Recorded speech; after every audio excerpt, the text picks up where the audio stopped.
नमस्कार दोस्तों। ये कहानी एक जिद्दी राजकुमार, एक चालाक मंत्री और परिलोक की एक रहस्यमय परी की है। इसमें प्यार, रोमांच और ढेर सारी अनपेक्षित मोड़ है। आइए कहानी शुरू करते हैं। यह उस समय की बात है जब एक नगर पर एक बहुत ही दयालु और न्यायप्रिय राजा का शासन था। उनके राज्य में हर तरफ शांति और खुशहाली फैली हुई थी और सभी लोग बेहद प्रसन्न थे। राजा का सिर्फ एक ही बेटा था जो बहुत समझदार, नेक और हर काम में माहिर था। लेकिन बहुत ज्यादा लाड प्यार मिलने की वजह से वह थोड़ा जिद्दी हो गया था। एक बार वह जिस चीज को हासिल करने की ठान लेता था उसे पाकर ही चैन लेता था। एक दिन की बात है, राजकुमार शिकार खेलकर वापस लौट रहा था। उसके सैनिक और दूसरे शिकारी साथी पीछे रह गए थे और वह अपने घोड़े पर सवार होकर बहुत आगे निकल आया था। उसे रास्ते में बहुत प्यास लगी। उसने चारों तरफ नजर दौड़ाई तो पाया कि वह एक धोबियों की बस्ती थी। हर जगह कपड़े धोए और सुखाए जा रहे थे। अचानक राजकुमार की निगाह एक घर की छत पर पड़ी। वहां एक लड़की अपने बाल सुखा रही थी। राजकुमार उसे बस देखता ही रह गया। उसने अपने जीवन में इतनी खूबसूरत लड़की पहले कभी नहीं देखी थी। उसका चांद जैसा चेहरा उसके काले बालों के बीच से चमक रहा था। लड़की की नजर भी राजकुमार पर पड़ गई और वह झट से दुपट्टे से खुद को ढककर नीचे उतर गई। जब राजकुमार होश में आया तब तक उसके साथी और नौकर भी वहां पहुंच चुके थे। राजकुमार को मजबूरन अपने महल वापस लौटना पड़ा।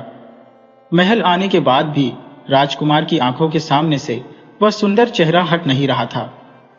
उसने अपने खास नौकरों को भेजकर पता लगवाया तो मालूम हुआ कि वह घर एक धोबी का था और वह लड़की उसी धोबी की बेटी थी।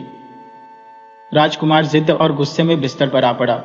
उसने मन बना लिया कि वह उसी लड़की से शादी करेगा वरना अपनी जान दे देगा। इसी हाल में एक हफ्ता बीत गया। जब राजा को यह बात पता चली तो वह गहरे सोच में पड़ गए। वह अपने बेटे की जिद के बारे में बहुत अच्छे से जानते थे। राजा ने अपने सबसे योग्य और अक्लमंद मंत्री को बुलाकर सलाह ली। मंत्री बहुत ही वफादार और अनुभवी व्यक्ति था। उसने राजा से कहा, महाराज, राजकुमार को रोकना अब ठीक नहीं है। आप उन्हें अपनी मनमानी करने दीजिए। यह सब जवानी का जुनून है। जब वह धोबी की बेटी के साथ 2 दिन रहेंगे तो उनकी अक्ल ठिकाने आ जाएगी। उसके बाद आप शौक से उनकी शादी किसी राजकुमारी से करवा देना। वैसे भी राजाओं की तो कई रानियां होती हैं। वह लड़की भी महल के किसी कोने में पड़ी रहेगी। राजा को यह बात सही लगी। उन्होंने तुरंत राजकुमार को बुलवाया और कहा, मैं तुम्हारी जिद और तुम्हारी इस इच्छा को देखते हुए तुम्हें उस लड़की से शादी करने की आज्ञा देता हूं। राजा ने धोबी और उसकी पत्नी को महल में बुलाया। वे डरते खांपते हुए राज दरबार में हाजिर हुए। उन्हें लगा कि न जाने उनसे क्या गलती हो गई है कि राजकुमार ने उन्हें बुलाया है। जब वे राजकुमार के सामने आए तो राजकुमार ने उनसे सीधे कहा, मैं तुम्हारी बेटी से शादी करना चाहता हूं।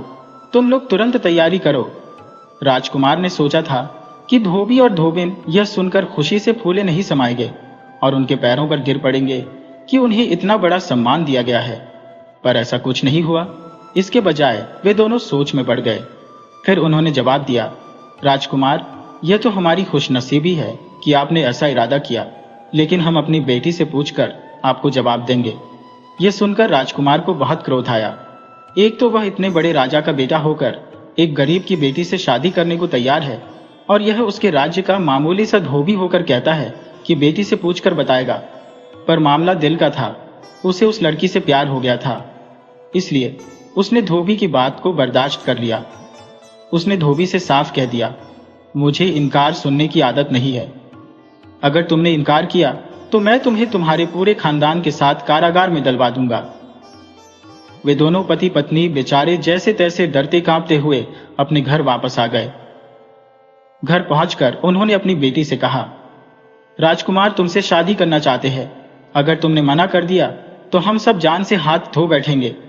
लड़की ने यह सुनकर कहा, ठीक है, मैं राजी हूं, लेकिन राजकुमार से कहिए कि मेरी 4 शर्तें हैं।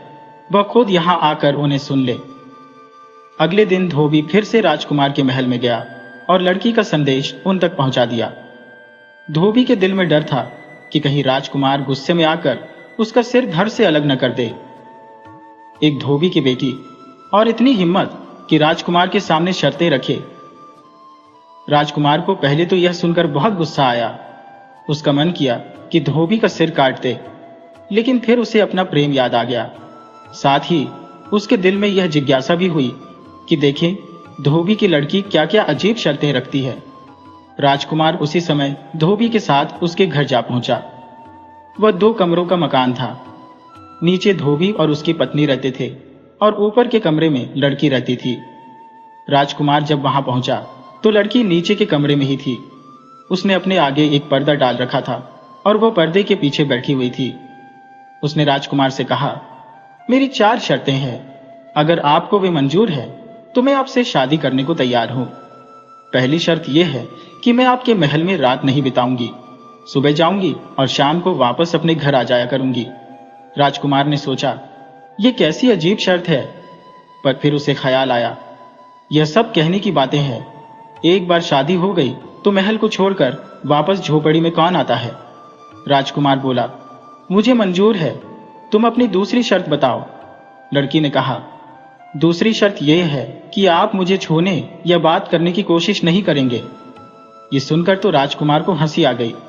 यह शादी है या कोई मजाक। उसने सोचा, एक बार शादी हो जाए, बाद में देखा जाएगा। उसने कहा, चलो यह भी मंजूर है। लड़की ने कहा, मैं आपके महल का पानी तक नहीं पीऊंगी। राजकुमार ने सोचा, यह तो बिल्कुल बकवास है। जब दिन भर वहां रहेगी तो यह कैसे हो सकता है कि न कुछ खाए और न पिए। उसने जवाब दिया, मुझे यह भी मंजूर है। लड़की ने फिर कहा, मेरी चौथी शर्त यह है कि अगर आपने मुझे उंगली से भी छूने की कोशिश की तो हमारा रिश्ता हमेशा के लिए खत्म हो जाएगा और फिर मैं कभी वापस नहीं आऊंगी। राजकुमार ने सोचा, यह तो बहुत ही अजीब लड़की है, कैसी बदतमीज है। एक बार शादी हो जाए, इसकी सारी शर्तें धरी की धरी रह जाएंगी। राजकुमार ने कहा, मुझे तुम्हारी सारी शर्तें मंजूर है। लड़की ने कहा, अगर आपको शर्तें मंजूर है तो फिर बारात लेकर आ जाइए। लड़की नहीं चाहती थी कि उसकी वजह से धोबी किसी मुसीबत में फंस जाए। राजकुमार अपने 2-4 दोस्तों के साथ बारात लेकर गया और बड़े ही सादे तरीके से फेरे पड़वाकर दुल्हन को महल में लेकर आ गया। बहू ने साड़ी पहन रखी थी और एक बड़ा सा घूंघट निकाल रखा था जिसमें उसका चेहरा पूरी तरह छुप गया था। महल में किसी को पता ही नहीं चल रहा था कि नई बहू आई है। राजा और रानी तो वैसे भी इस शादी में शामिल नहीं हुए थे। बस एक राजकुमार की खास दासी थी जो वही हाथ बांधे खड़ी थी और जो भी आदेश होता उसे पूरा कर देती। शाम हुई तो दासी ने आकर बताया कि घोड़ा गाड़ी तैयार है। बहू उठी और सीधी गाड़ी में जाकर बैठ गई। अगले दिन सुबह उन्हीं कपड़ों में इसी तरह लिपटी हुई आई और उसी कुर्सी पर बैठ गई। दिन भर न तो कुछ खाया, न कुछ पिया, न हिली डुली। एक पत्थर की मूर्ति की तरह बैठी रही और शाम को वापस गाड़ी में बैठकर चली गई। 1 दिन, 2 दिन, 3 दिन, पूरे 6 महीने बीत गए। उसकी रोज की दिनचर्या में कोई बदलाव नहीं आया। जैसा राजकुमार ने सोचा था ऐसा कुछ भी नहीं हुआ और राजकुमार अपनी शर्तों से बंधा हुआ था। जिस चेहरे को देखकर उसने अपनी नींद और चैन खोया था, अब वह उस चेहरे की एक झलक देखने के लिए भी तरस गया था। राज दरबार में लोग तरह तरह की बातें बनाने लगे।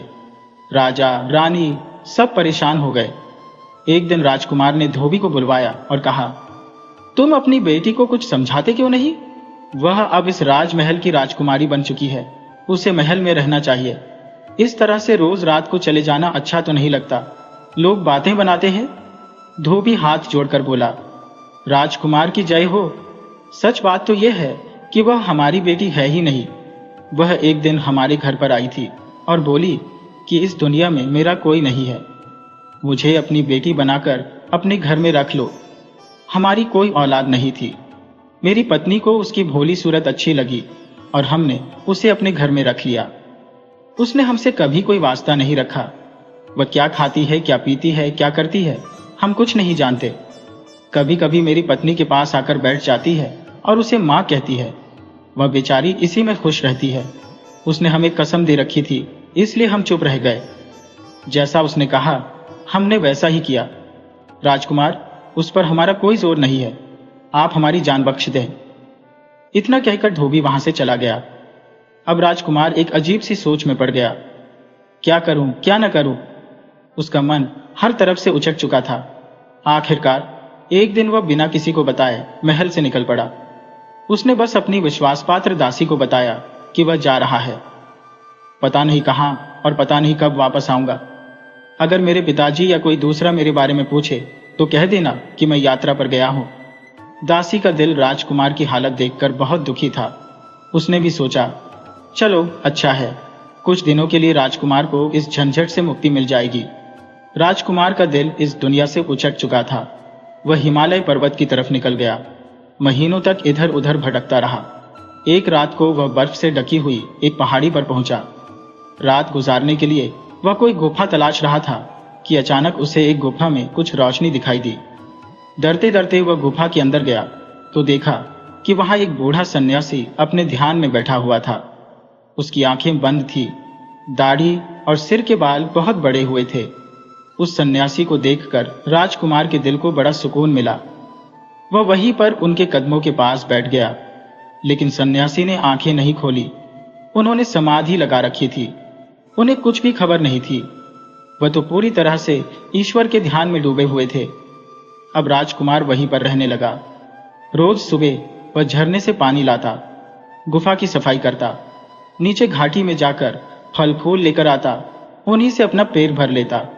इसी तरह 1 महीना उस गुफा में बीत गया।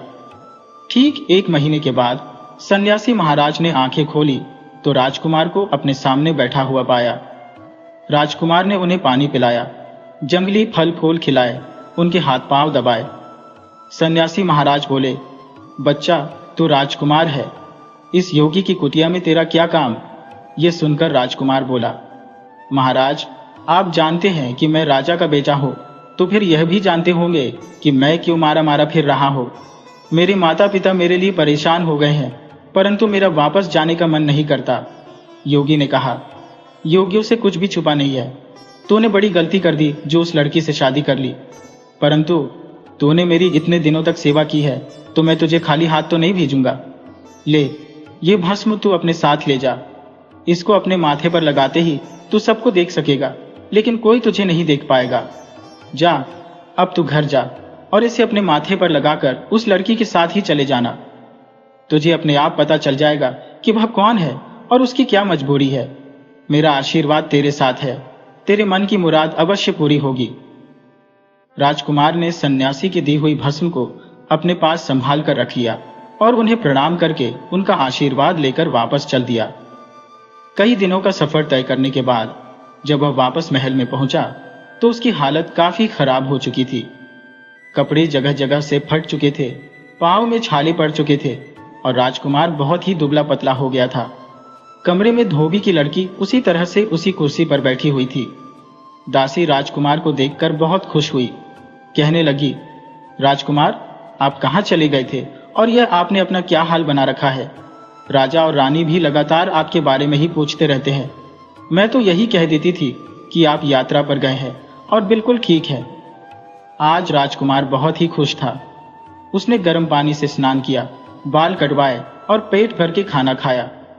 उसने दासी से पूछा, क्या यह मेरे पीछे भी इसी तरह से रोज आती थी? दासी ने बताया कि उसके नियम में कोई फर्क नहीं आया था, वह रोज उसी तरह से आती थी। राजकुमार बोला, मैं बहुत ही थका हुआ हूं, अब सोऊंगा, लेकिन शाम को जब यह अपने घर जाने लगे तो मुझे जगा देना। शाम को जब धोबी की लड़की के जाने का समय हुआ तो दासी ने राजकुमार को जगा दिया। राजकुमार ने झट से अपने माथे पर साधु महाराज की दी हुई भस्म को लगाया और धोबी की लड़की के साथ हो लिया, क्योंकि भस्म को लगाते ही राजकुमार अदृश्य हो चुका था। अगली सुबह राजकुमार वापस आया और दासी से बोला, आज मैं अपने कमरे में सोऊंगा। जब धोबी की लड़की आकर बैठ जाए तो तुम मुझे आकर जगा देना और मुझसे पूछना कि दिन चढ़ गया है, मैं उठता क्यों नहीं। मैं जो न भी बताना चाहूं उसे जिद करके पूछना। दासी समझदार थी, वह समझ गई कि राजकुमार का क्या मतलब है।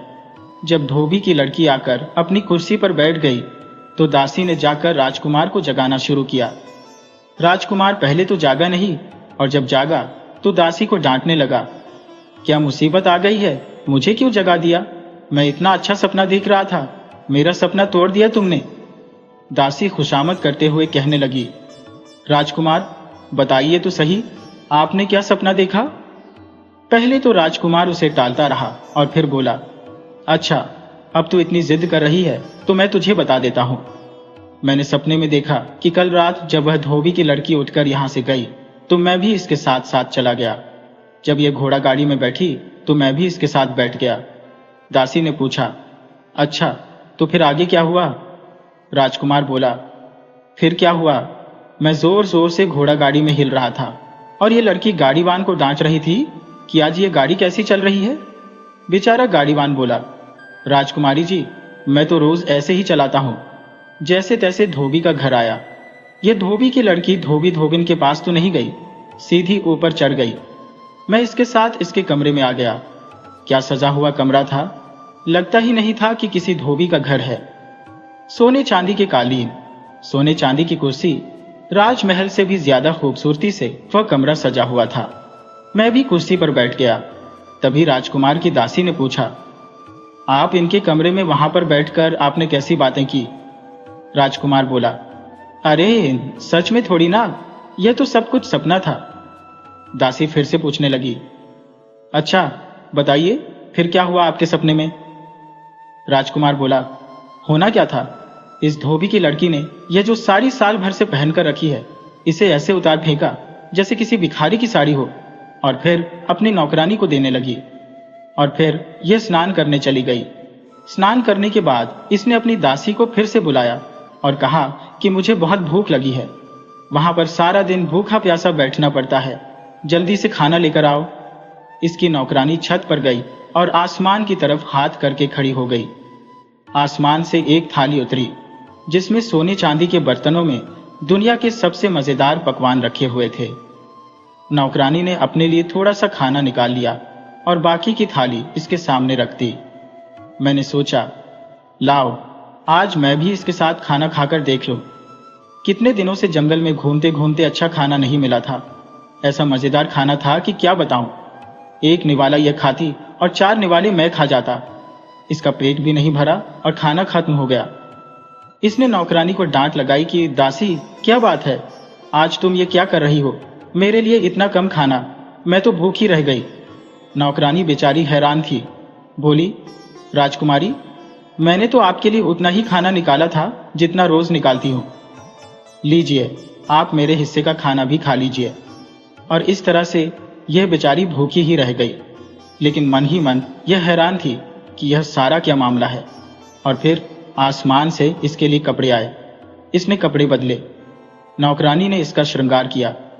मैं तुम्हें क्या बताऊं कि यह क्या लग रही थी, यह धोबी की लड़की जो इस गंदी सी मैली साड़ी में आकर बैठ जाती है। ये सज संवर कर छत पर गई और खड़ी हो गई। रात होने के करीब आसमान से एक उड़ने वाला सिंहासन उतरा और यह उस पर बैठ गई। मैंने सोचा, यह क्या करिश्मा है, और मैं भी उस सिंहासन का एक पाया पकड़कर लटक गया। इतना कहकर राजकुमार रुक गया तो धोबी की लड़की ने थोड़ा सा मुंह उनकी तरफ फेर लिया। राजकुमार की दासी ने पूछ, राजकुमार जी फिर क्या हुआ? राजकुमार बोला, बस मेरा सपना खत्म हो गया। दासी जिद करने लगी, राजकुमार सुनाइए ना, ऐसा अधूरा सपना थोड़े हो सकता है, बताइए फिर क्या हुआ? राजकुमार पहले तो टाल मटोल करता रहा और फिर बोला, वो सिंहासन ऊपर ही ऊपर उड़ता जा रहा था। चांद सितारों से भी ऊपर उड़ते उड़ते वह परियों की दुनिया में पहुंच गया। वहां पर परियों के राजा का दरबार लगा हुआ था। एक से बढ़कर एक खूबसूरत परियां बैठी हुई थी। जब यह वहां पर पहुंची तो सबने उठकर इसे सलामी दी जैसे कि यह राजकुमारी हो। यह धोबी की लड़की वहां पर परियों की रानी है। एक एक करके कई परियां आई और अपना नाच दिखाने लगी। सबसे आखिर में इसके नाचने की बारी आई। यह नाचने के लिए खड़ी हुई तो मैंने सोचा, अगर इसके नाच पर आज मैंने थाप नहीं दी तो कुछ नहीं किया। मैंने तबला वादक से कहा, लाओ भैया तुम थक गए होगे, थोड़ा आराम कर लो, मैं तबला बजा देता हूँ। तबला बजाने वाले बेचारे को कोई नजर तो नहीं आया, लेकिन वह सचमुच थक गया था। तबला छोड़कर वह बैठ गया। मैंने तबला बजाया और मेरी थाप पर यह ऐसी नाची कि समा बन गया। परियों के राजा ने खुश होकर अपना रेशमी रुमाल इसे इनाम में दे दिया। इसने झुककर वह रुमाल लिया और सबको दिखाया और तबला बजाने वाले की तरफ फेंक दिया। मैंने जल्दी से वह रुमाल अपनी जेब में रख लिया। इतना कहकर राजकुमार रुक गया। धोबी की लड़की अब पूरी तरह से घूम चुकी थी। दासी बोली, राजकुमार जी, हम भी तो देखें वो कैसा रुमाल है। राजकुमार बोला, अरे वह तो एक सपना था, भला सपने की चीज को भी कोई दिखा सकता है। लेकिन दासी ने जबरदस्ती राजकुमार की जेब में हाथ डालकर एक रेशमी रुमाल निकाला और बोली, कहीं यह रुमाल तो नहीं। राजकुमार बनावटी गुस्सा करते हुए बोला, तू बहुत जिद्दी है, मानती ही नहीं। हाँ यही तो था, पता नहीं मेरी जेब में कहां से आ गया। धोबी की लड़की का दुपट्टा अब कुछ नीचे सरक चुका था और वह पूरी तरह से उनकी तरफ मुड़ चुकी थी। दासी ने फिर से कहा, सुनाइए राजकुमार, आगे फिर क्या हुआ। राजकुमार कहने लगा, परियों के राजा ने दोबारा से नाच देखने की फरमाइश की। मैंने ढोलक संभाली और जितना अच्छा मैंने ढोलक बजाया उतना ही अच्छा यह नाचती रही। परियों के राजा ने खुश होकर इसे अपनी अंगूठी इनाम में दे दी। इसने झुककर उनके पांव छुए, सभी को वह अंगूठी दिखाई और फिर तबला बजाने वाले के पास रख दी। वह तबला बजाने वाला यानी कि मैंने भी वह अंगूठी उठाकर अपनी जेब में रखी। राजकुमार की दासी एक बार फिर से जिद करने लगी, राजकुमार दिखाइए ना, वह अंगूठी कैसी थी। राजकुमार बोला, अरे बेवकूफ दासी, अब एक चीज सही हो गई तो इसका मतलब ये नहीं कि सारी बातें सच निकलेंगी। दासी ने राजकुमार की जेब से वह अंगूठी निकाली और बोली, क्या यह वही अंगूठी है। राजकुमार बोला, अरे हाँ ये तो वही थी, लेकिन मेरी जेब में कहां से आ गई। दासी ने इशारा किया। धोबिन की लड़की का घूंघट अब पूरी तरह से उठ चुका था, लेकिन राजकुमार और दासी ऐसे दिखा रहे थे जैसे उन्होंने उसे देखा ही नहीं। दासी ने आगे पूछा, राजकुमार फिर क्या हुआ। राजकुमार बोला, मैंने भी ऐसा तबला बजाया कि जान लगा दी, और फिर यह ऐसा नाची कि जिसका जवाब नहीं। नाच खत्म हुआ तो परियों का राजा खड़ा हो गया और फिर सभी लोग वहां से उठ गए। यह भी भागकर उड़न खटोले में बैठ गई। जल्दी जल्दी में यही अपना इनाम तबला बजाने वाले से लेना ही भूल गई। इसने सोचा होगा कि कल ले लेगी, इसे क्या पता था कि वह सब कुछ मेरे पास है। इसका सिंहासन उड़ा और मैं सिंहासन का पाया पकड़कर उसके नीचे लटकता हुआ धरती पर इसके साथ आ गया। बस मेरा सपना यहीं तक था कि तूने आकर जगा दिया। दासी कहने लगी, राजकुमार आपका सपना तो सचमुच बहुत ही अद्भुत था। अब तो धोबी की लड़की कुर्सी से उठकर राजकुमार के पास आ गई और बोली, राजकुमार जी, अब तो आप जान ही चुके हैं कि मैं धोबी की लड़की नहीं हूं, मैं परियों की दुनिया की एक परी हूं। अब मेरी कहानी भी सुन लीजिए। परियों की दुनिया में मुझसे अच्छा नाचने वाली कोई और परी नहीं थी। परियों का राजा मेरा नाच देखकर ही दरबार किया करते थे। एक रात मेरी तबीयत खराब थी और सिर में बहुत दर्द था। मुझे दरबार में बुलवाया गया तो मैंने मना कर दिया, लेकिन परियों के राजा को मेरे बिना चैन कहाँ था। उसने दोबारा से बुलावा भेजा तो मुझे गुस्सा आ गया। मैंने कह दिया कि जाकर राजा से कह दो कि उनके मन में दया नाम की कोई चीज भी है या नहीं। यहां पर मैं दर्द से तड़प रही हूं और उन्हें नाच देखने की पड़ी है। संदेश लाने वाले ने ये बात जाकर परियों के राजा से कह दी। राजा गुस्से में आग बबूला हो गया। उसने तुरंत मुझे बुलवाया। मैं डरती कांपती हुई वहां पर पहुंची तो परियों का राजा बोला, तेरा बहुत नखरा हो गया है, तुझे अपने आप पर बहुत घमंड है। जा, मैं तुझे यह सजा देता हूं कि तुझे साल भर धरती पर एक लड़की बनकर रहना होगा और अपनी पहचान छुपानी पड़ेगी। अगर किसी को पता चल गया कि तू एक परी है या फिर किसी मर्द ने तुझे छू लिया तो तू कभी परियों की दुनिया में वापस नहीं आ सकेगी। मैं उसके सामने बहुत रोई, बहुत गिड़गिड़ाई, माफी मांगी। तब राजा ने कहा कि मैं अपने कहे हुए वचन वापस तो नहीं ले सकता। हाँ, इतना जरूर है, तेरे लिए रोज रात को एक ओढ़ने वाला सिंहासन भेजूंगा जो तुझे परियों की दुनिया में लेकर आएगा, लेकिन तुझे साल भर धरती पर ही काटना पड़ेगा। मेरे पंख नोच लिए गए और मुझे धरती पर फेंक दिया गया। मेरे साथ मेरी एक दासी को भी धरती पर आना पड़ा। मैंने अपने लिए धोबी का घर पसंद किया और धोबी की लड़की बनकर रहने लगी ताकि किसी को मुझ पर शक न हो। लेकिन मेरी किस्मत में आपकी सेवा करना लिखा था। कल मेरी सजा का 1 साल पूरा होने वाला था। मेरे पंख मुझे वापस मिल जाते और मैं परियों की दुनिया में वापस चली जाती। आपको मेरी असलियत कभी पता न चलती और आप यही समझते कि मैंने आपसे बेवफाई की और यहां से भाग गई। लेकिन अब तो सब खत्म हो गया। आपको सब कुछ मालूम पड़ गया। अब तो आप ही मेरे मालिक हैं और मैं आपकी दासी हूं। राजकुमार ने उस लड़की की तरफ हैरानी से देखा और कहा, तुम मेरी दासी नहीं बल्कि मेरे दिल की रानी हो। राजकुमार उसे दुल्हन बनाकर अपने माता पिता के पास ले गया और उन्हें सारी कहानी बताई। राजकुमार के पिता को जब यह पता चला कि उनकी बहू धोबी की लड़की नहीं बल्कि परीलोक की एक परी है, तो उनकी खुशी का ठिकाना नहीं था। उन्होंने बड़ी ही धूमधाम से एक बार फिर से अपने बेटे की शादी करवाई और खूब खुशियां मनाई। इसके बाद वे सभी एक खुशहाल परिवार की तरह अपना जीवन बिताने लगे। जीवन में कभी कभी सबसे बड़ी सच्चाई हमारे सबसे करीब छिपी होती है। ये कहानी हमें सिखाती है कि जिद से ज्यादा जरूरी सब्र और समझदारी है, जो हमें अंततः हमारे सच्चे प्रेम तक ले जाती है।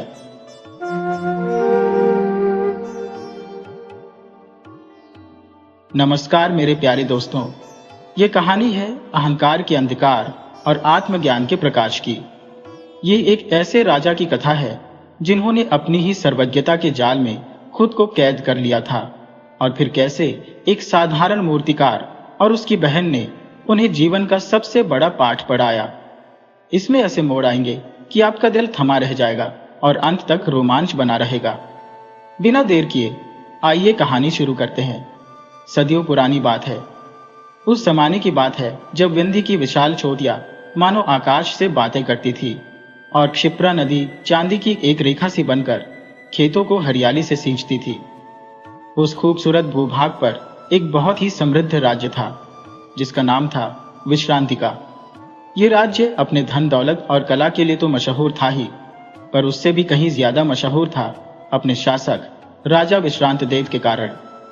राजा विश्रांत देव का नाम भले ही कितना शांत और सुकून भरा था, पर उनका व्यक्तित्व उतना ही जटिल और तूफानी था। वे एक महायोद्धा थे, बड़े बड़े युद्धों के विजेता थे, कला और साहित्य के सच्चे संरक्षक भी थे। पर सबसे बड़ी बात यह थी कि वे खुद को सर्वज्ञ यानी सब कुछ जानने वाला मानते थे। उनकी इस सब जानने की भावना का बोर इतना गहरा हो चुका था कि वह उनके सोने के मुकुट से भी भारी और उनके ऊंचे सिंहासन से भी ऊंचा हो गया था। यह महज ज्ञान का घमंड नहीं था, ये तो अहंकार की वह विषैली बेल थी जिसने उनकी बुद्धि को पूरी तरह से कस कर जकड़ लिया था। उनके विशाल महल का नाम ज्ञान कुटीर था। इस महल की दीवारें बेशकीमती संगमरमर की बनी थी और उन पर वेदों और उपनिषदों के श्लोक सुनहरे अक्षरों में चमकते थे। राजा के दरबार में हर दिन दूर दूर के राज्यों से बड़े बड़े विद्वान, कवि और दार्शनिक आया करते थे। वे सब आपस में वाद विवाद करते, शास्त्रार्थ करते और राजा इन सब की परीक्षाओं में आसानी से पास हो जाते थे। राजा की याददाश्त इतनी तेज थी कि वे किसी भी धर्म ग्रंथ के हजारों पृष्ठों को केवल एक बार पढ़कर ही याद कर लेते थे। उनकी तर्क शक्ति इतनी पैनी थी कि बड़े बड़े तर्कशास्त्री उनके सामने आकर मौन हो जाते थे। प्रजा उन्हें ज्ञान मूर्ति कहकर पुकारती थी, पर अब यही उपाधि उनके पतन का कारण बनने लगी थी। एक पूर्णिमा की चांदनी रात जब राजा अपने खास व्यक्तिगत पुस्तकालय में बैठे थे, जहां ताड़पत्रों पर लिखी दुर्लभ और अनमोल पांडुलिपियां अलमारियों में सजी थी, उन्होंने महसूस किया कि उन्होंने इस पूरी दुनिया का लगभग सारा ज्ञात ज्ञान हासिल कर लिया है। अब उन्हें चुनौती देने वाला कोई भी इंसान इस संसार में शेष नहीं बचा था। इस विचार ने उनके मन में एक गहरा खालीपन पैदा कर दिया। उस शून्य को भरने के लिए उन्होंने अपने अहंकार को ही अपना नया गुरु बना लिया। अगले ही दिन उन्होंने दरबार में एक असाधारण और भयानक घोषणा करवाई। उस दिन दरबार की रौनक कुछ और ही थी। हवा में एक अजीब सी खामोशी थी और दरबारीगण आपस में धीमे स्वर में फुसफुसा रहे थे। राजा विश्रांत देव अपने हीरे जवाहरात से जड़े सिंहासन पर विराजमान थे। उनकी आंखें अजीब तरह से चमक रही थी। ये ज्ञान की चमक नहीं थी, यही एक भयानक संकल्प की आग थी।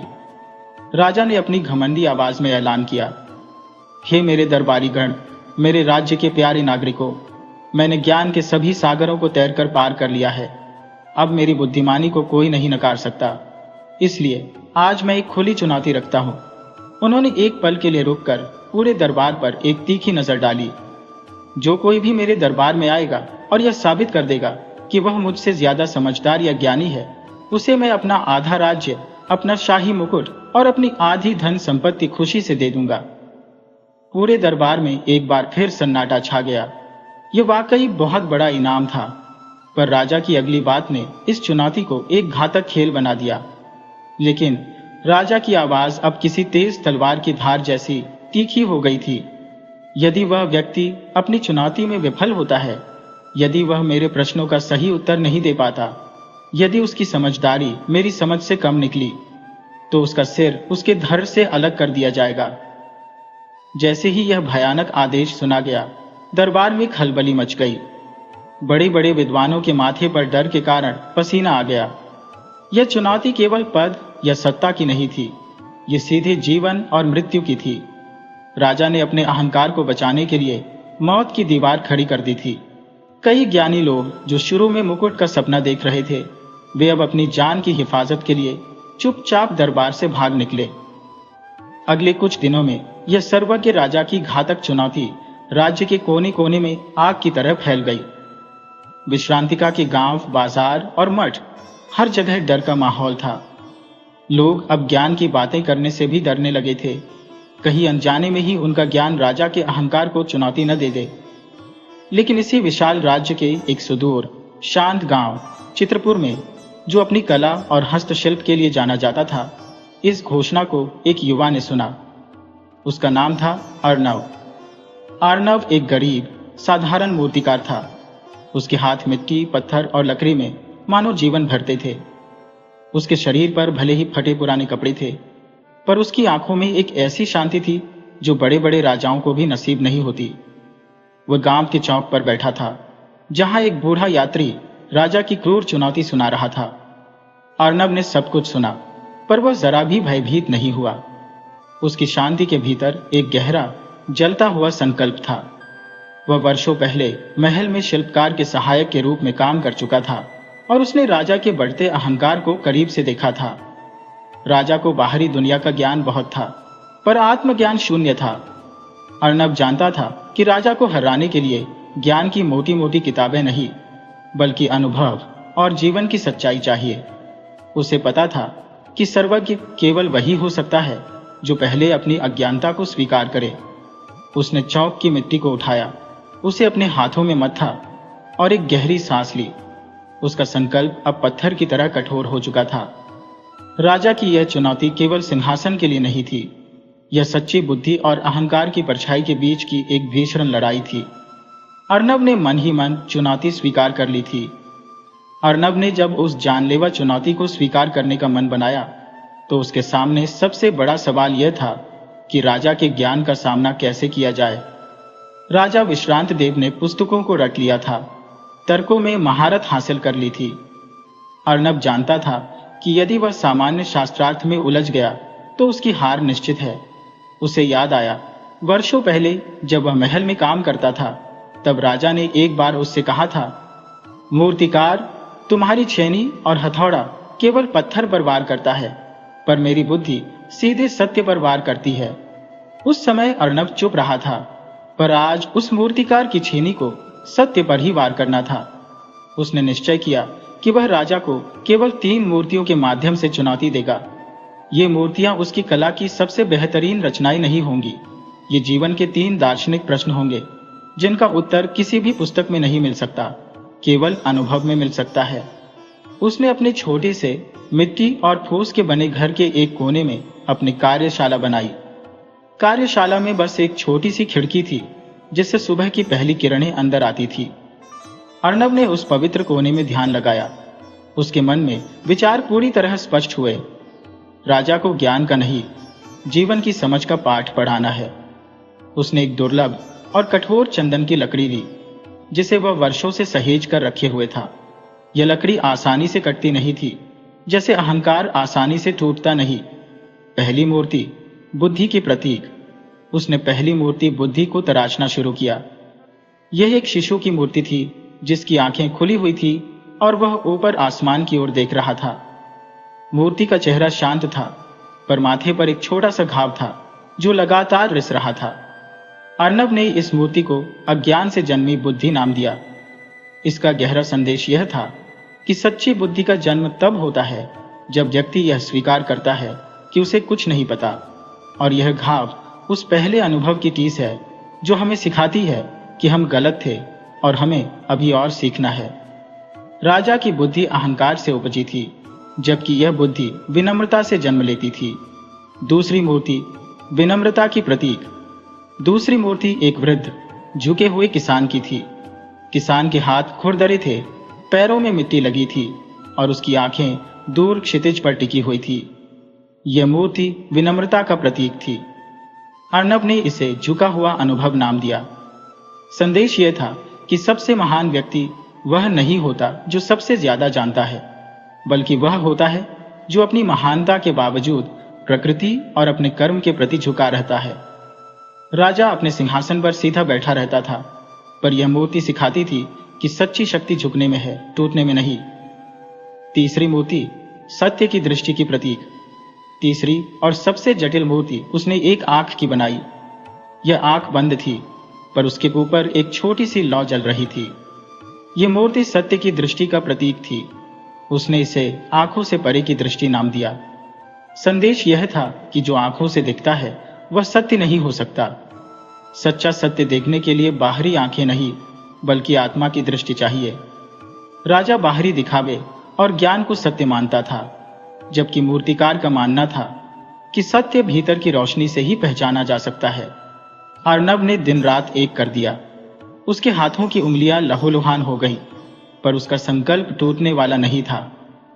इन तीन मूर्तियों में उसने अपने जीवन का सारा अनुभव, अपने पिता के दिए हुए नैतिक उपदेश और वर्षों से समाज के देखे हुए सच को उतार दिया। उसकी इस तपस्या में उसका एकमात्र साथी थी उसकी छोटी बहन आर्या। आर्या तब मुश्किल से 15 वर्ष की थी, पर उसकी बुद्धि चित्रपुर गांव में सबसे तेज थी। गांव वाले उसे प्यार से छोटी पंडिता कहते थे। जहां अर्णव अपने हाथ से बोलता था, वहीं आर्या अपनी वाणी से बोलती थी। वह कभी गुरुकुल नहीं गई थी, पर उसने अपने भाई को मिट्टी और जीवन दोनों से सीखते हुए देखा था। जब अर्णव मूर्तियां बना रहा था, तो आर्या उसके बगल में बैठी रहती थी। वह उससे सवाल पूछती थी, भाई, राजा से डर नहीं लगता? यदि तुम हार गए तो? अर्णव ने मुस्कुराकर कहा था, आर्या, डर और ज्ञान एक साथ नहीं रह सकते, और मैं हार नहीं रहा। मैं सत्य को सामने ला रहा हूं। मेरी मूर्तियां राजा को यह नहीं बताएंगी कि वह गलत है, वे उसे दिखाएंगी कि वह सही क्या हो सकता था। आर्या ने मूर्तियों को छूकर कहा था, भाई, तुम्हारी छेनी केवल लकड़ी नहीं काटती, वह अहंकार को काटती है। पर राजा तुम्हारी कला की भाषा नहीं समझेगा, उसे शब्दों की भाषा चाहिए। अर्णव ने यह बात सुनी और गहराई से विचार किया। आर्या सही थी। राजा को हराने के लिए केवल प्रतीक काफी नहीं थे, उन्हें सीधे सीधे तार्किक उत्तर भी चाहिए थे, ऐसे उत्तर जो किसी ने पहले न सुने हो। अर्णव ने अपनी बहन की आंखों में देखा। उन आंखों में वही सत्य की दृष्टि थी जो उसने अपनी तीसरी मूर्ति में उतारने की कोशिश की थी।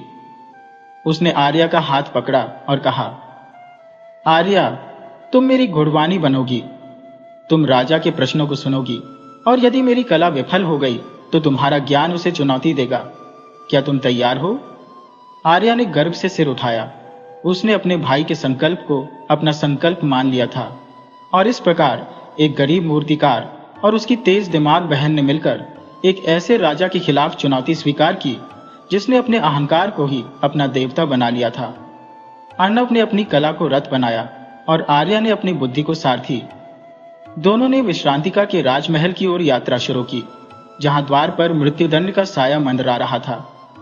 यह केवल एक मूर्तिकार की यात्रा नहीं थी, यह उस विनम्रता और सच्ची दृष्टि की यात्रा थी जिसे राजा विश्रांत देव ने अपने शासन में दशकों से अनदेखा किया था।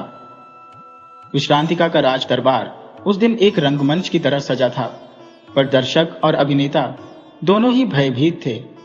चारों ओर गहरे लाल और सुनहरे रंग के रेशमी पर्दे लगे थे, पर हवा में एक ठंडी अपशकुनी हवा चल रही थी। राजा विश्रांत देव अपने सिंहासन पर इस तरह बैठे थे जैसे वे उस मृत्युदंड के खेल का सबसे बड़ा मोहरा हो जिसे उन्होंने खुद रचा था। उनके चेहरे पर ज्ञान की शांति नहीं, बल्कि अपनी श्रेष्ठता सिद्ध करने का दंभी भाव था। जब मूर्तिकार अर्णव को दरबार में लाया गया तो चारों ओर फुसफुसाहट शुरू हो गई। दरबारी गण एक दूसरे को देखकर कानाफूसी कर रहे थे। क्या यह सामान्य दिखने वाला मूर्तिकार राजा को चुनौती देगा? इसकी तो शक उससे ही लगता है कि इसने कभी वेद नहीं पढ़े होंगे। अर्णव के कपड़े सादे थे और उसके हाथों पर चंदन की लकड़ी का बुरादा लगा हुआ था। ये श्रम का प्रतीक था, जिसे राजा के दरबार में तुच्छ समझा जाता था। अर्णव ने सिर झुकाया, पर उसकी आंखें राजा की आंखों से मिली। वह जानता था कि यह द्वंद्व आंखों का नहीं, आत्माओं का है। राजा विश्रांत देव ने अपनी ऊंची आवाज में पूछा, ए मूर्तिकार, मैंने सुना है कि तुम मेरी चुनौती स्वीकार करने आए हो। क्या तुम अपनी मृत्यु के लिए तैयार हो? तुम्हारी कला मेरे ज्ञान के सामने एक धूल के कण के समान है। बोलो, क्या तुम मेरी शर्त को समझते हो? अर्णव ने विनम्रता से उत्तर दिया, महाराज, मैं शर्त को भली भांति समझता हूं। मैं यहां आपके ज्ञान को चुनौती देने नहीं आया हूं। ज्ञान तो ईश्वर का दिया हुआ वरदान है। मैं यहां आपके अहंकार को समझने और उसे एक नई दिशा देने आया हूं। और हां, मेरी कला धूल नहीं है। ये उस मिट्टी से बनी है जिसमें आपके सभी पूर्वज और भावी पीढ़ियां विश्राम करेंगी। यह जीवन की सच्चाई है। राजा इस उत्तर से थोड़ा अप्रभावित तो हुए, पर उनका अहंकार अभी भी प्रबल था। तुम्हारे शब्द बड़े हैं मूर्तिकार, पर शब्दों से सत्य सिद्ध नहीं होता। तुमने जो कुछ भी बनाया है उसे प्रस्तुत करो। यदि तुम्हारी कला मेरे ज्ञान से श्रेष्ठ सिद्ध हुई तो मैं अपनी हार मानूंगा। अर्णव के सेवकों ने तब तीनों मूर्तियों को एक काले मखमली कपड़े पर रखा और राजा के सामने पेश किया। जब राजा ने उन मूर्तियों को देखा तो वे क्रोधित होने के बजाय हंस पड़े। यह हंसी उपहास से भरी थी। हाँ, ये मूर्तियां, ये मिट्टी और लकड़ी के टुकड़े मुझसे ज्यादा क्या जानेंगे? इनमें कोई जादू नहीं, कोई रहस्य नहीं। मूर्तिकार, तुमने अपनी जान गंवा दी। ये साधारण मूर्तियां मेरे ज्ञान को क्या चुनौती देंगी? राजा का उपहास पूरे दरबार में गूंजा। अर्णव अविचल रहा। उसने अपनी पीठ पर रखे एक छोटे से पात्र से गंगा जल निकाला और तीनों मूर्तियों पर छिड़का, जैसे वह उन्हें जीवन दे रहा हो। महाराज, अर्णव ने दृढ़ता से कहा, ये साधारण मूर्तियां नहीं है। ये बुद्धि, विनम्रता और सत्य की दृष्टि का प्रतीक है। इन्हें मेरे हाथों ने नहीं, बल्कि जीवन के अनुभवों ने तराशा है। ये आपसे बात नहीं करेंगी, पर ये आपको सोचने पर मजबूर करेंगी। आप केवल एक प्रश्न पूछिए, एक ऐसा प्रश्न जिसका उत्तर आपके किसी भी ग्रंथ में न लिखा हो। सत्य स्वयं प्रकट होगा। राजा ने चुनौती स्वीकार की। वह सोचने लगे। उन्हें ऐसा प्रश्न पूछना था जो अर्णव को मूर्ख सिद्ध कर दे, पर साथ ही वह ऐसा प्रश्न नहीं होना चाहिए जिसका उत्तर वह पहले से जानते हो। अंत में राजा ने एक दार्शनिक प्रश्न पूछा जो उन्होंने अपनी आत्मा से पूछा था, पर कभी किसी को नहीं बताया था। राजा का प्रश्न, इन तीनों में से सबसे महान क्या है? वह शक्ति कौन सी है जो एक राजा को सच्चा राजा बनाती है? जैसे ही राजा ने प्रश्न किया, मूर्तिकार ने हाथ जोड़कर कहा, महाराज, अब आप इन मूर्तियों को स्वयं उत्तर देते हुए सुने। दरबार में पूर्ण चुप्पी छा गई। सब लोग किसी चमत्कार की अपेक्षा कर रहे थे। सबसे पहले बुद्धि के प्रतीक, वह शिशु की मूर्ति जिसका माथे पर घाव था, मानो बोल उठी। यह आवाज अर्णव के गले से नहीं, बल्कि एक अजीब सी गूंज के साथ आई जिसने दरबारियों को आश्चर्यचकित कर दिया। पहली मूर्ति, ज्ञान का उत्तर। महाराज, सबसे महान है ज्ञान। ज्ञान वह प्रकाश है जो अज्ञान के अंधकार को दूर करता है।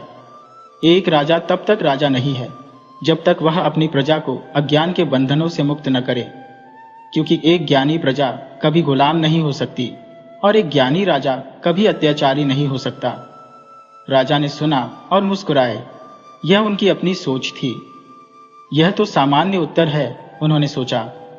फिर विनम्रता की प्रतीक, वह झुके हुए किसान की मूर्ति ने उत्तर दिया। उसकी आवाज में एक अजीब सी करुणा थी जो राजा के हृदय को छू गई। दूसरी मूर्ति, विनम्रता का उत्तर।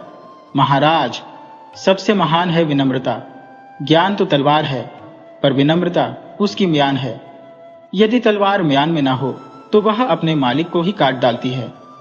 राजा तब तक महान नहीं है जब तक वह अपने ज्ञान और अपनी शक्ति के बावजूद अपनी प्रजा और अपने परिवेश के प्रति झुका न रहे।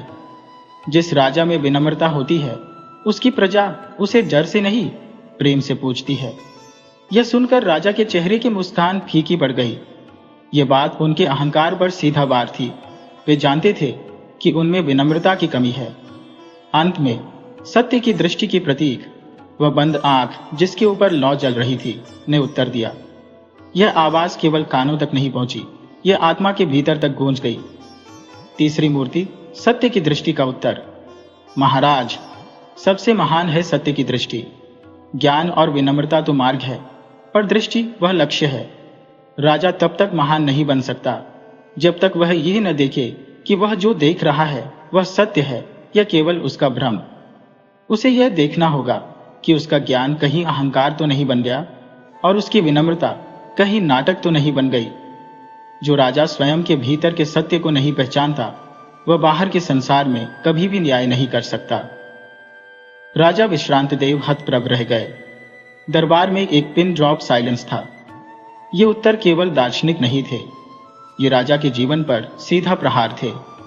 उन्होंने सोचा था कि वे एक साधारण प्रश्न पूछेंगे और मूर्तिकार के पास कोई उत्तर नहीं होगा, पर इन मूर्तियों ने उन्हें 3 ऐसे अनमोल पाठ दिए थे जिनका सामना उन्होंने पहले कभी नहीं किया था।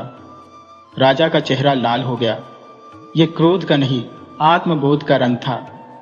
इन मूर्तियों में एक ऐसी शक्ति थी जो उनके सारे ज्ञान को चुनौती दे रही थी। अर्नव, मूर्तिकार, राजा ने दहाड़ा, तुम्हारी कला में दम है, पर यह सिद्ध नहीं होता कि तुम मुझसे ज्यादा बुद्धिमान हो। यह केवल कला का प्रदर्शन है। अब तुम मुझे सीधे चुनौती दो। मैं अपने राज्य में एक प्रतियोगिता रखूंगा। 3 ऐसे प्रश्न पूछूंगा जो असंभव हो। यदि तुम और तुम्हारा कोई साथी उन प्रश्नों का उत्तर दे सके तो मैं अपनी हार मानूंगा, अन्यथा तुम्हारा सिर। राजा ने वाक्य पूरा नहीं किया, पर चेतावनी स्पष्ट थी। मूर्तिकार अर्नब जानता था कि उसने पहली लड़ाई जीत ली है। उसने फिर से सिर झुकाया। उसकी मुस्कान में आत्मविश्वास था।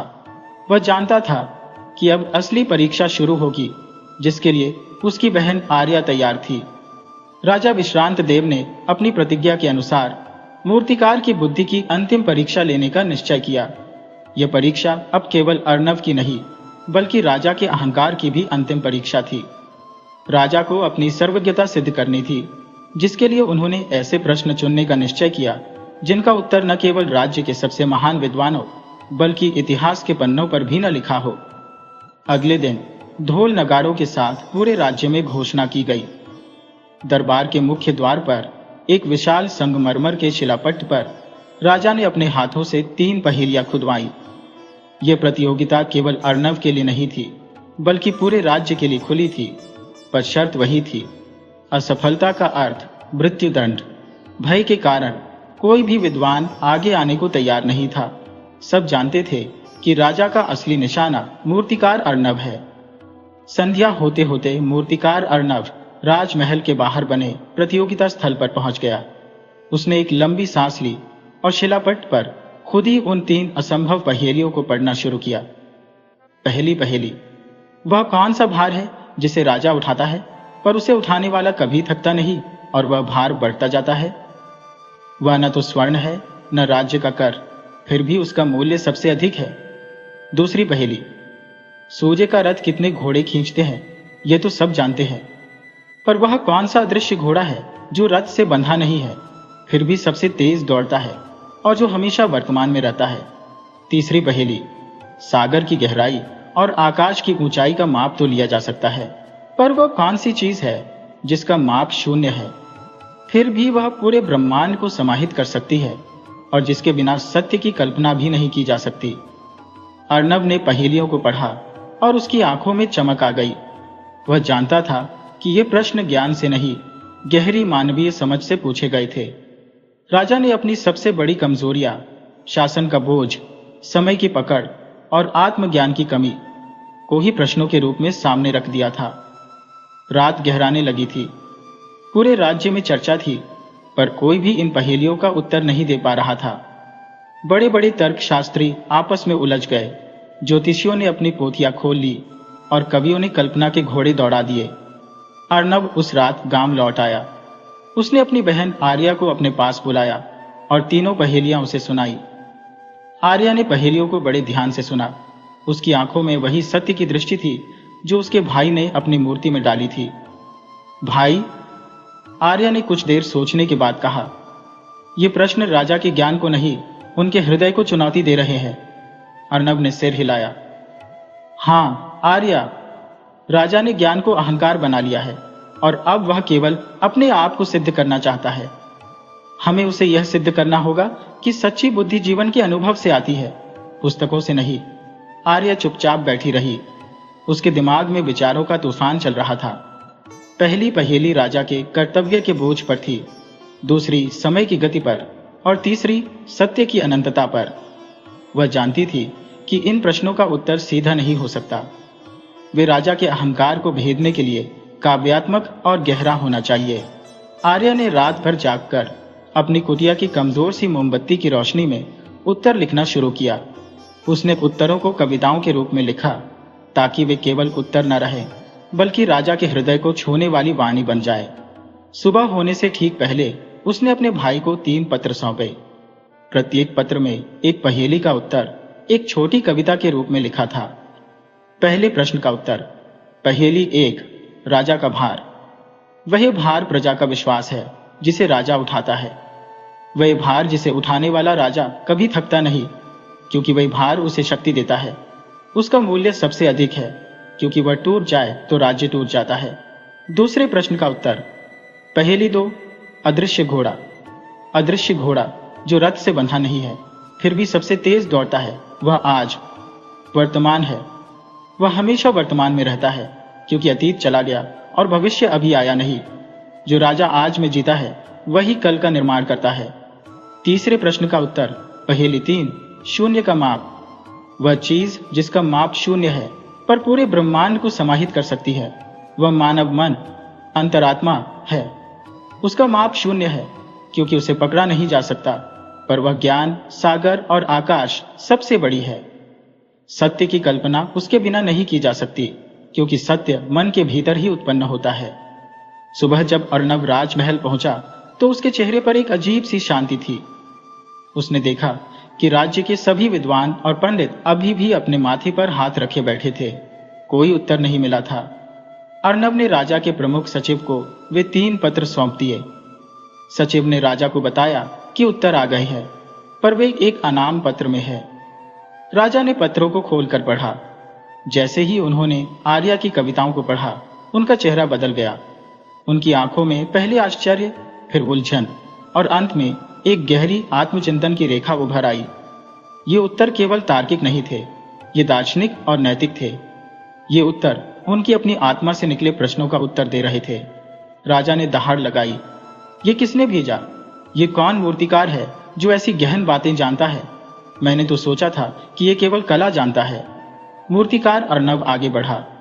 उसके चेहरे पर एक शांत विजयी मुस्कान थी। महाराज, अर्नब ने झुककर कहा, ये उत्तर मेरे नहीं है। मैंने तो केवल इन्हें लाने का माध्यम बना। जिसने ये उत्तर भेजे हैं, उसने आपसे सीधे संवाद किया है, बिना किसी डर, बिना किसी लालच के। वह शक्ति जो आपके ज्ञान को चुनौती दे रही है, वह मेरी बहन है।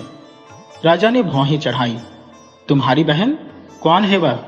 क्या वह कोई महान गुरु या कोई ऋषि है? अर्नब ने मुस्कुराते हुए कहा, वह मेरी बहन आर्या है, गांव की सबसे तेज दिमाग वाली लड़की। राजा विश्रांत देव हतप्रभ रह गए। एक साधारण गांव की लड़की? ये बात उनके वर्षों के ज्ञान और अहंकार को एक झटके में तोड़ रही थी।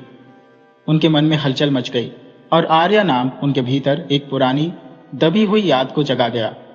राजा विश्रांत देव के लिए वह पल किसी भूकंप से कम नहीं था। उनके वर्षों का अहंकार, उनकी सर्वज्ञता का किला एक साधारण गांव की लड़की के नाम मात्र से डगमगा गया। मेरी बहन आर्या ने, ये शब्द उनके कानों में बार बार गूंज रहे थे। राजा ने अपनी आंखें बंद की। उनके मन में अतीत की परछाई एक धुंधली तस्वीर बनकर उभरने लगी। आर्या, यह नाम उन्हें बचपन के एक भयानक दिन की ओर ले गया, जिस दिन उनके जीवन में सब कुछ बदल गया था, पर जिसे उन्होंने जानबूझकर अपने अहंकार के नीचे दफन कर दिया था। यह लगभग 20 वर्ष पहले की बात है। विश्रांत देव तब केवल एक राजकुमार थे, राजकुमार रुद्र। वे अपनी प्रजा के जीवन को जानने के लिए चुपचाप महल से बाहर निकल जाते थे। एक बार शिकार के दौरान वे अपने दल से बिछड़ गए। रात हो चुकी थी और वे घने जंगल में भटक गए थे, जहां हिंसक जानवर घूमते थे। रुद्र प्यास और भय से लगभग बेहोश हो चुके थे। तभी उन्हें एक छोटी सी कुटिया दिखाई दी। कुटिया में एक ब्राह्मण परिवार रहता था। ब्राह्मण की उम्र ज्यादा थी, पर उनके चेहरे पर ज्ञान की शांति थी। उनके साथ उनकी एक छोटी बेटी थी, जो मुश्किल से 7 या 8 साल की होगी। राजकुमार रुद्र को उस ब्राह्मण ने आश्रय दिया, पानी पिलाया और जंगली जड़ी बूटियों से उनके घावों का इलाज किया। ब्राह्मण की वह छोटी बेटी, जिसका नाम आर्या था, राजकुमार की सेवा में लगी रही। एक रात राजकुमार रुद्र को प्यास लगी। वे उठकर बाहर आए, पर तभी उन्होंने देखा कि एक विशाल विषैला सांप कुटिया के फर्श पर रेंग रहा है, जहां ब्राह्मण और आर्या सो रहे थे। रुद्र डर के मारे चिल्ला भी नहीं सके। उनके हाथ पैर सुन्न पड़ गए थे। तभी आर्या की नींद खुल गई। उसने सांप को देखा, पर वह चिल्लाई नहीं। वह चुपचाप उठी, पास में रखी मिट्टी की दियादान उठाई और पूरी बहादुरी से उस दियादान को सांप के सिर पर मार दिया। सांप मर गया। ब्राह्मण जागे और राजकुमार रुद्र ने कांपते हुए उन्हें पूरी घटना बताई। ब्राह्मण ने अपनी बेटी को गले लगाया और कहा, तुमने आज केवल राजकुमार की जान नहीं बचाई, तुमने अपने साहस और विवेक से एक महान सत्य को सिद्ध किया है। साहस और बुद्धि का मेल ही सच्चा शासन है। राजकुमार रुद्र उस घटना से बहुत प्रभावित हुए थे।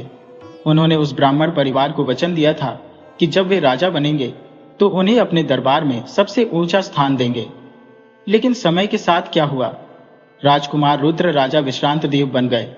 ज्ञान के पीछे भागते भागते वे आत्मज्ञान से दूर हो गए।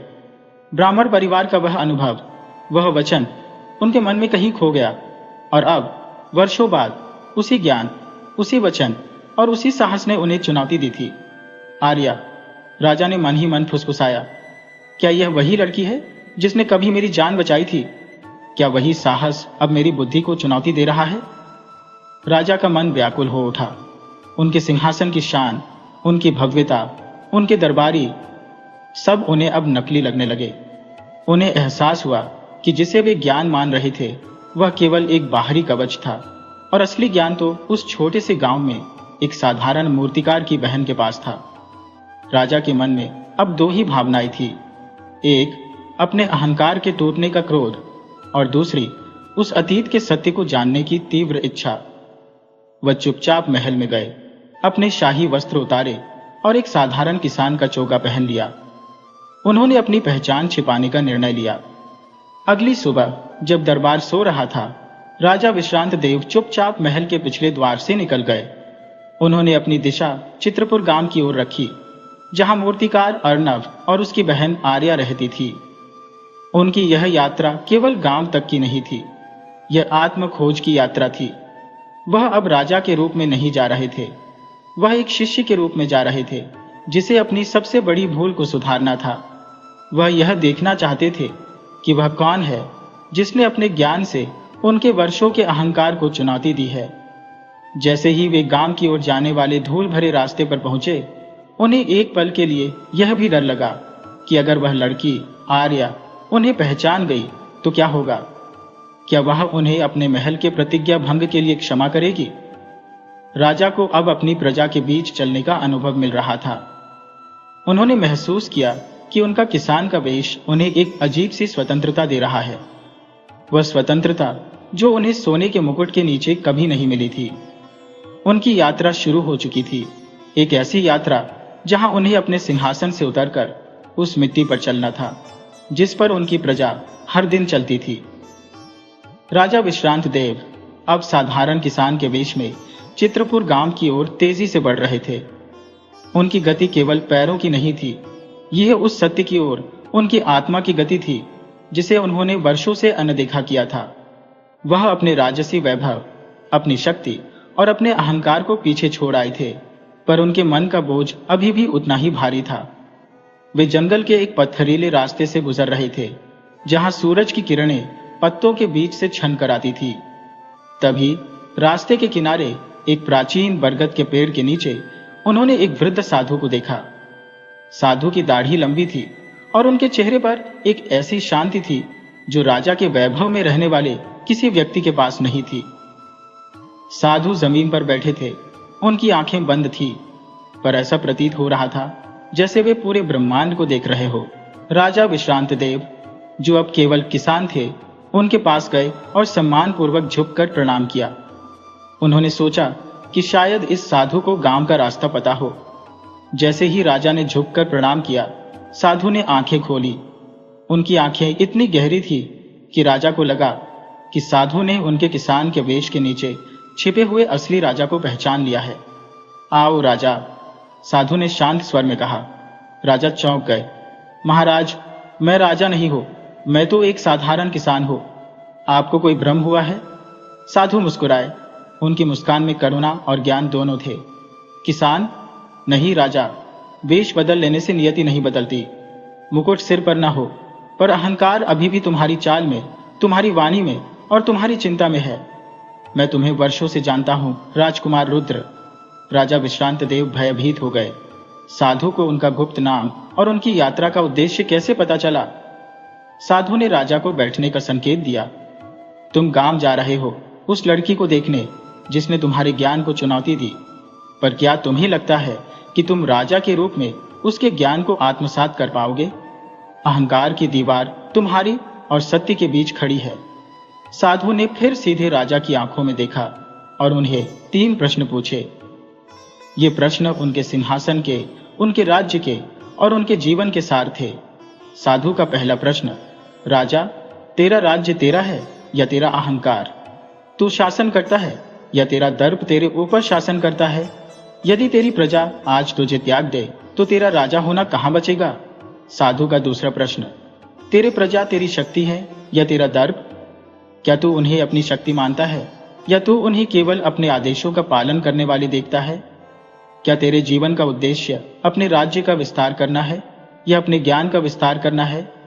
साधु का तीसरा प्रश्न, और क्या तू देख सकता है जो अनदेखा है? क्या तू उस सत्य को देख सकता है जो पुस्तकों में नहीं लिखा, जिसे केवल हृदय ही देख सकता है? क्या तू अपने भीतर के उस किसान को देख सकता है जिसे तू आज वेश के रूप में पहनकर आया है? राजा विश्रांत देव निस्तब्ध रह गए। ये प्रश्न इतने गहन थे कि उनके सारे ग्रंथ, सारा ज्ञान उनके दिमाग से ओझल हो गया। वह पहले प्रश्न का उत्तर दे सकते थे, पर वह उत्तर केवल शब्द होता, सत्य नहीं। वे जानते थे कि उनका अहंकार ही उन पर शासन करता है, पर वे इसे स्वीकार नहीं कर पा रहे थे। राजा ने चुपचाप सिर झुकाया। वह उत्तर नहीं दे पाए। साधु की आवाज अब और गहरी हो गई। राजा, तुम अपने ही प्रश्नों में हार गए, तो तुम उस मूर्तिकार की बहन को क्या उत्तर दोगे? जब तक तुम इन प्रश्नों का उत्तर अपने जीवन से नहीं देते, तब तक तुम्हारा राजा होना व्यर्थ है, तुम्हारा ज्ञान व्यर्थ है। साधु उठे और उनकी आंखें एक अजीब सी चमक से भर गईं। उन्होंने अपना कमंडल उठाया और एक भयानक घोषणा की, जो राजा की अहंकार पर एक वज्रपात थी। मैं तुझे श्राप नहीं देता राजा, मैं तुझे एक वरदान देता हूं, आत्मज्ञान का वरदान। जब तक तुम्हें इन तीनों प्रश्नों का सच्चा उत्तर न मिले, तब तक तू इस पृथ्वी पर केवल एक किसान बनकर जी। तेरा वैभव, तेरा सिंहासन, तेरी शक्ति सब तुझसे वंचित हो जाए। तू अब केवल एक किसान है जिसकी पहचान केवल उसका कर्म होगा। क्षण भर में राजा विश्रांत देव ने अपने शरीर में एक अजीब सी ठंडक महसूस की। उनके कपड़ों पर जो साधारण धूल थी, वह अब उन्हें असली मिट्टी की धूल लगने लगी।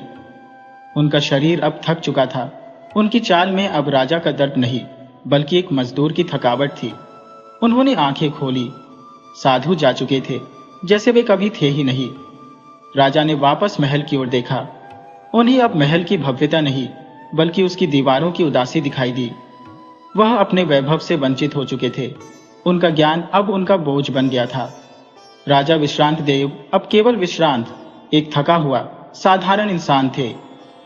उन्हें एहसास हुआ कि साधु का श्राप वास्तव में उनकी मुक्ति थी।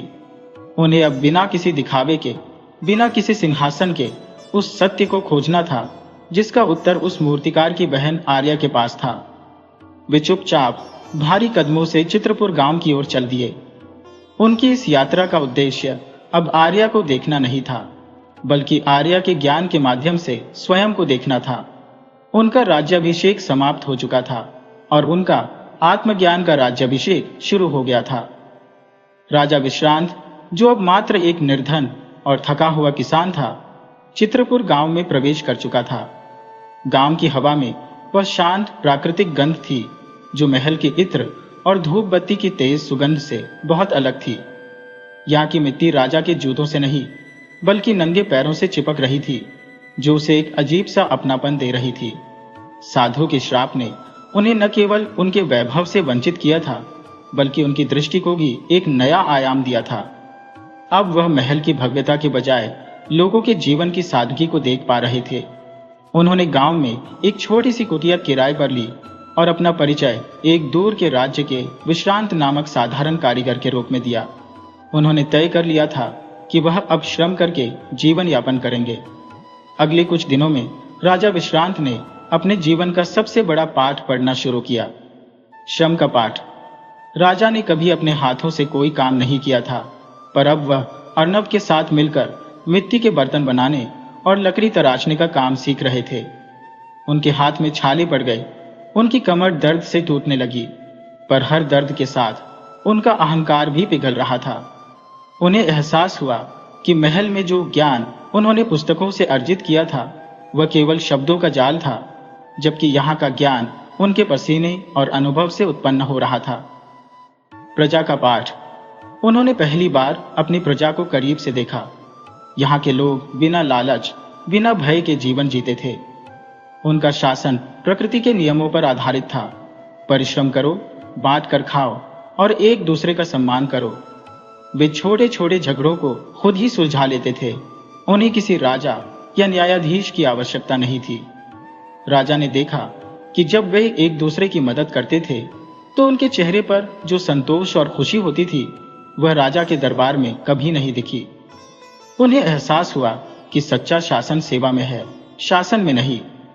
आर्या से शिक्षा सबसे महत्वपूर्ण था। आर्या का सान्निध्य। अर्नव ने विश्रांत को एक सहायक के रूप में काम पर रख लिया था। इस बहाने विश्रांत को आर्या के साथ समय बिताने का मौका मिला। आर्या राजा के अहंकार को नहीं जानती थी, पर वह उसकी निराशा और ज्ञान की प्यास को पहचान गई थी। आर्या उसे साधारण कहानियों के माध्यम से जीवन के गहरे पाठ पढ़ाती थी।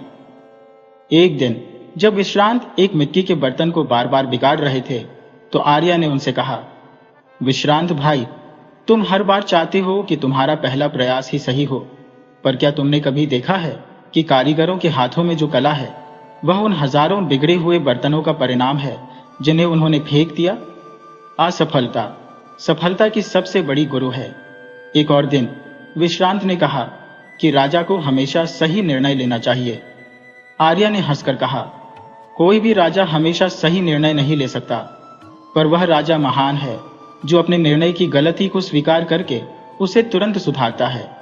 ज्ञान का अर्थ केवल सही चीजें जानना नहीं है, बल्कि गलत चीजों को स्वीकार करना और उनसे सीखना है। एक शाम जब वे सब खाना खा रहे थे, विश्रांत ने पूछा, आर्या, तुम इतनी कम उम्र में इतना ज्ञान कहां से लाती हो? तुमने कौन से बड़े ग्रंथ पढ़े हैं? आर्या ने उस रात उन्हें वह वाक्य कहा जो राजा के हृदय में हमेशा के लिए अंकित हो गया, विश्रांत भाई, समझ ही शिक्षा की आत्मा है। मैंने कोई बड़ा ग्रंथ नहीं पढ़ा, पर मैंने जीवन को पढ़ा है। मेरा हर दिन एक नया अध्याय है। मैंने अपने भाई को मेहनत करते देखा है, गांव वालों को प्यार करते देखा है और धरती को फल देते देखा है। यही सबसे बड़ी शिक्षा है। राजा विश्रांत को पहली बार साधु के प्रश्नों का उत्तर मिलने लगा था।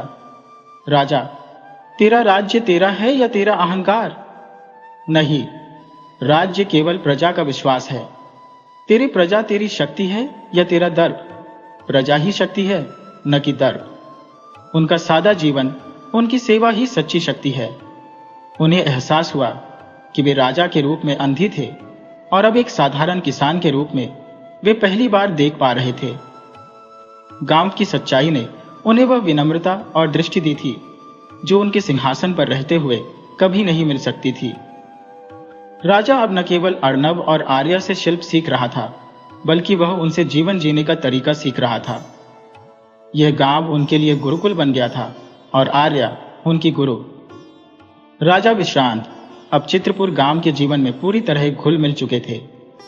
उनके हाथों की खुरदरी त्वचा और कपड़ों पर लगी मिट्टी इस बात का प्रमाण थी कि उनके भीतर का अहंकार अब पिघल रहा था।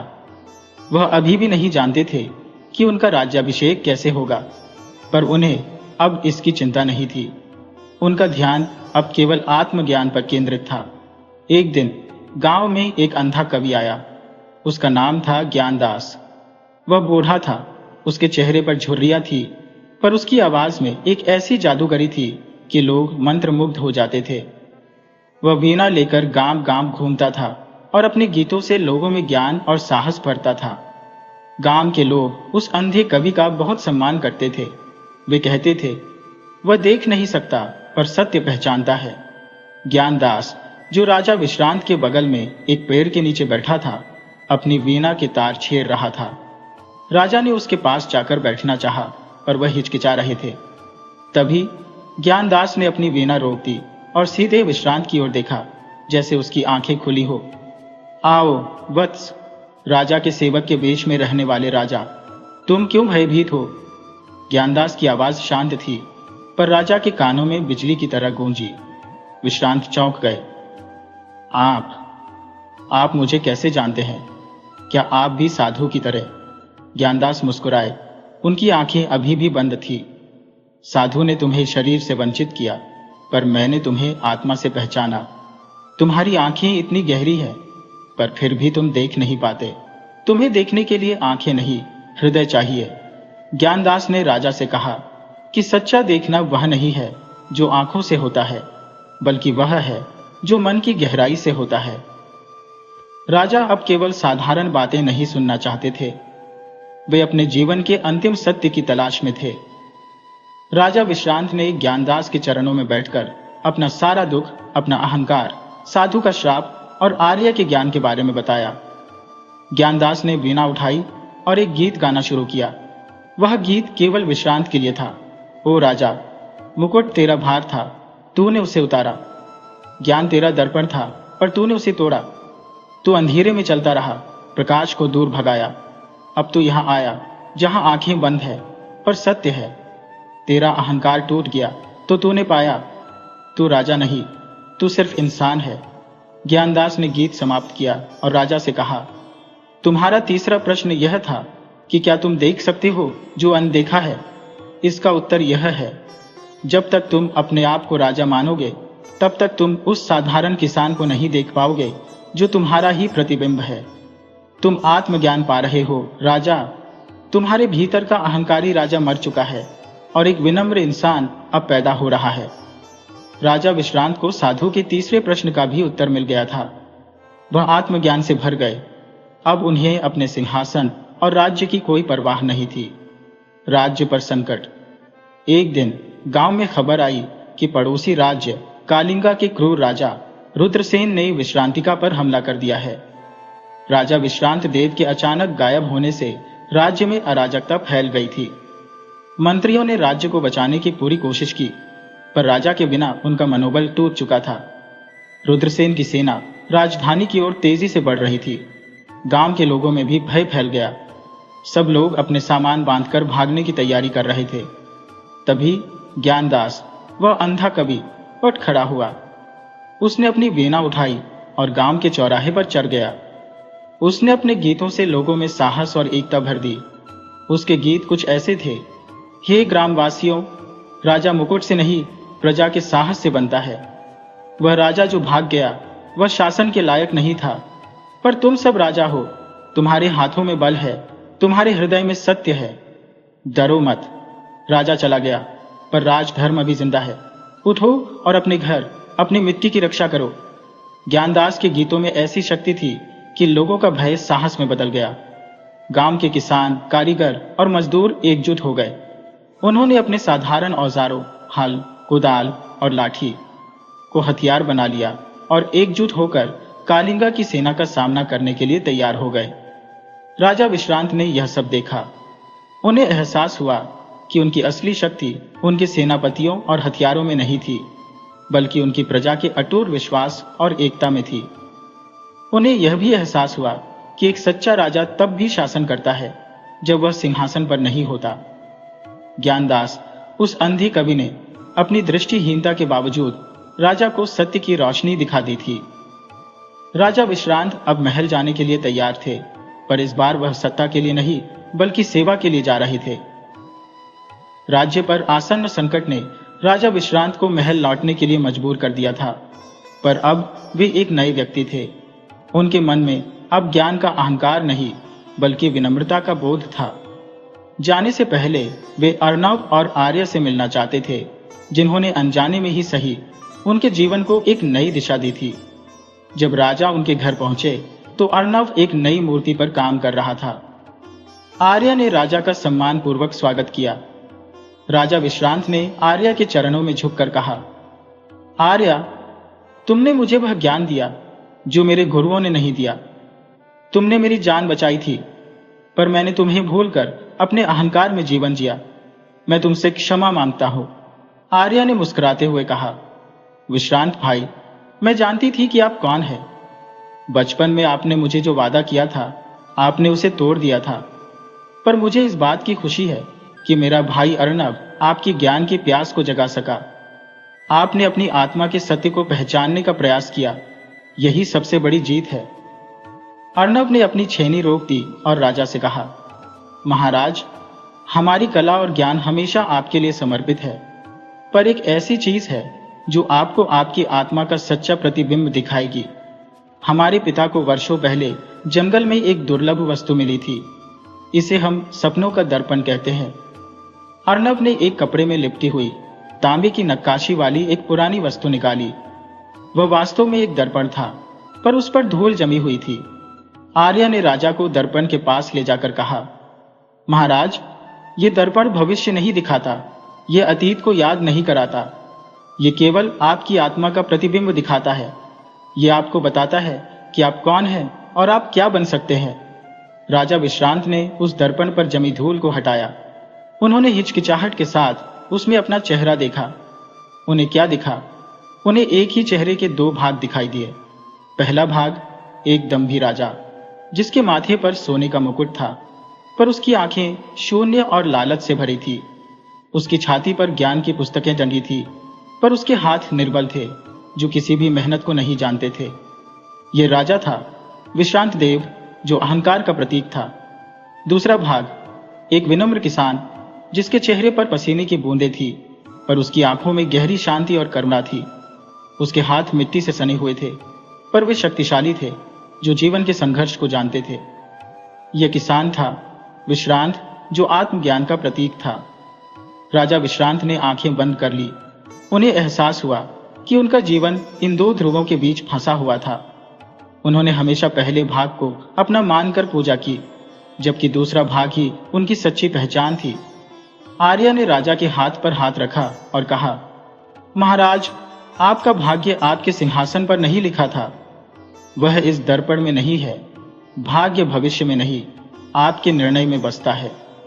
आप किस प्रतिबिंब को चुनते हैं, अहंकारी राजा या विनम्र किसान, यह आपके वर्तमान के निर्णय पर निर्भर करता है। राजा ने दर्पण को अपने हाथों में उठाया।